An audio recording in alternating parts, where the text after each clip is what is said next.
Hello, it's Wednesday, March 20th, and welcome to episode 312 of Fault Lines, the National Security Institute's podcast that gets you quickly up to speed 3 times a week on the national security and foreign policy debates shaking up America. I'm NSI Senior Fellow Morgan Vigna, and I'm joined today by Deputy NSI Executive Director Jessica Jones, NSI Policy Director John Lipsey, and our lovely returning guest, Bishop Garrison.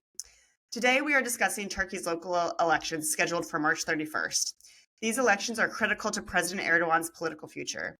If his Justice and Development Party, or AK Party, wins, there are expectations that he may pursue yet another constitutional reform.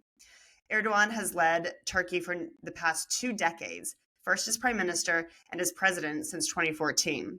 He, of course, has been able to stay in power because he's been a master at ramming through constitutional changes.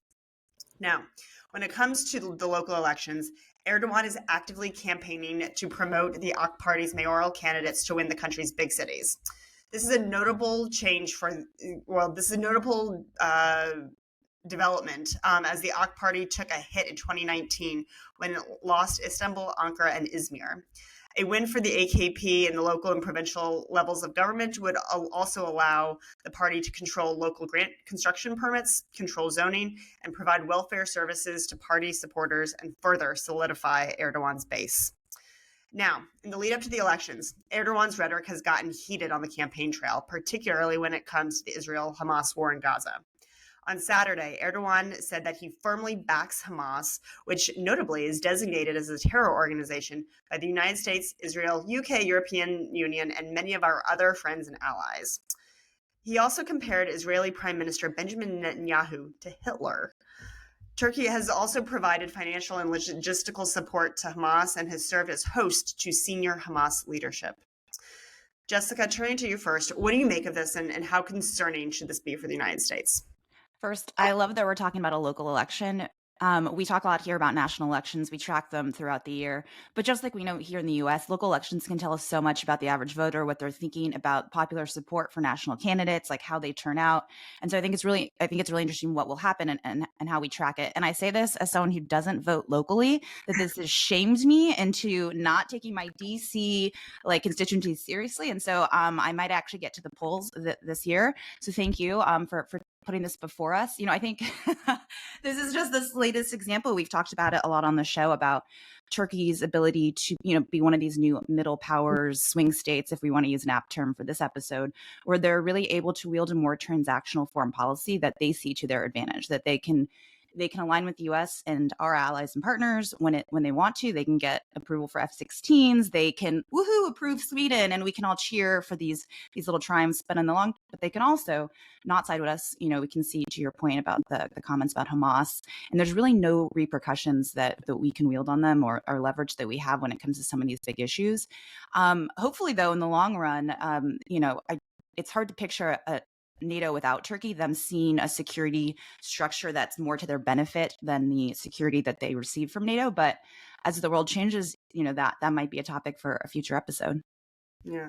So, John, is all of Erdogan's rhetoric just election bluster? I mean, Turkey is a NATO ally, and they have an autocrat in power who's actively supporting terrorism.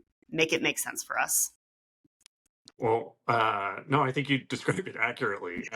But yeah, look, his Erdogan's politics, his base of support is as consistent. He's been pretty consistent for a number of years now, in where he sees he needs to align himself, as at least rhetorically, within the region, and sort of generally in support of the Arab Street, and I think in many respects that causes him to be led around by the nose a bit by what Iran is up to, as just much more influence over those events that are going to be driving,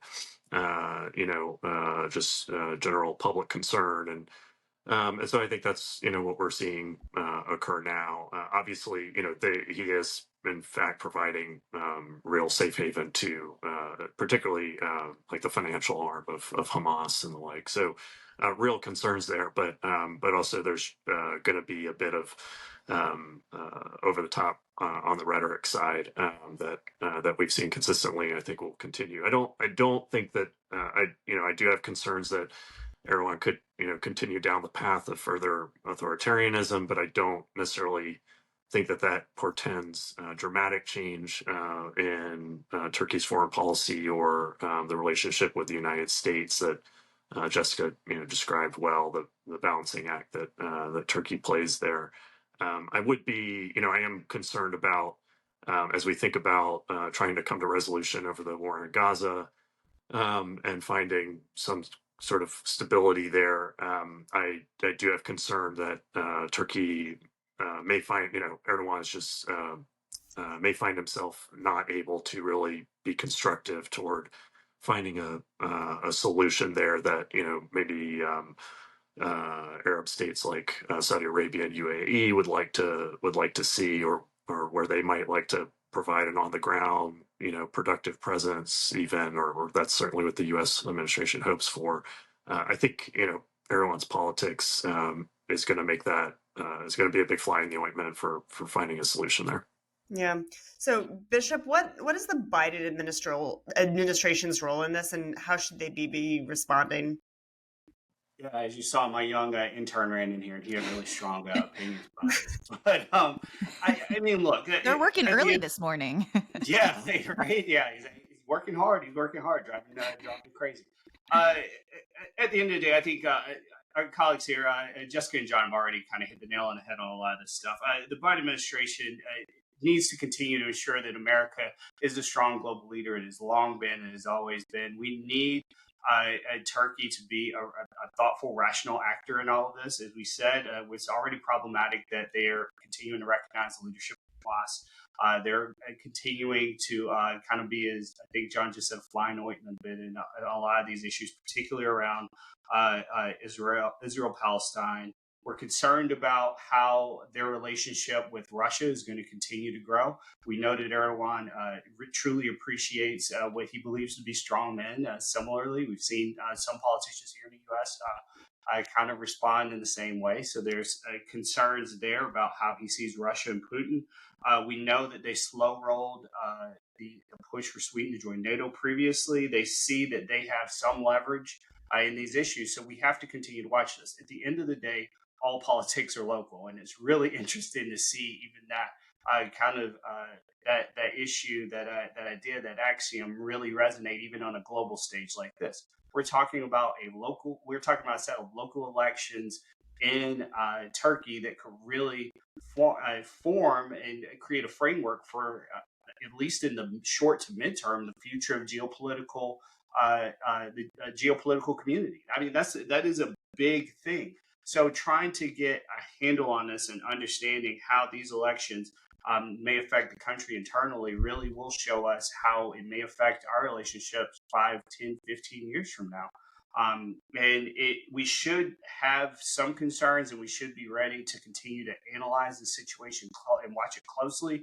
But I think at the end of the day, they're going to do what's in their best interest. And a lot of the more draconian pushes, or a lot of this kind of the crazier things on the fringes, is not going to work in their best interest in the long term. They need a strong relationship with the U.S. and its allies in the same way that they want to have strength domestically, internally in their country. And we're going to continue to watch that play out. Great. Well, that's a wrap. Thanks to Devlin Burning, Claude Jennings, and the NSI staff for their help in producing today's episode. Join us again on Friday, March 22nd, for the next episode of Fault Lines. Fault Lines is now on YouTube, so check out our smiling faces on our channel for a video of today's episode. If you like what you heard, be sure to rate, review, and subscribe.